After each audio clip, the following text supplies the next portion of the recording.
सुवर्णपुर जिला बिनका थाना गड़गड़ बाहाल गाँव पुष्पांजलि जालंकर यौतुक निर्यातना अभियोग।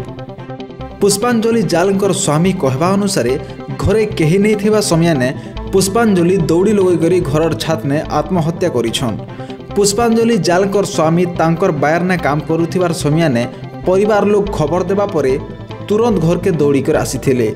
आसिकर देखला परे पुष्पांजलि जाल निजे बेग ने रस्सी लगाई करी घर छात ने झुलुथिबा देखबा के पाइले।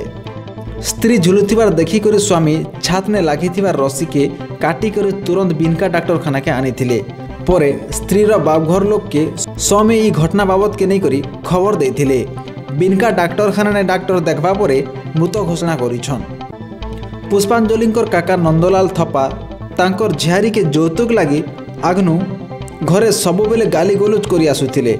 सेथिर लगी यौतुक निर्यातना करा जायथिला आर इटा आत्महत्या नुहे से इटा हत्या बोली बिनका थाना ने लिखित अभियोग आनिछन। बिनका डाक्तरखाना ने पुष्पांजलि जालंकर मृतदेह के पुलिस जबत करी घटना तदंत करुथिबार सूचना मिली।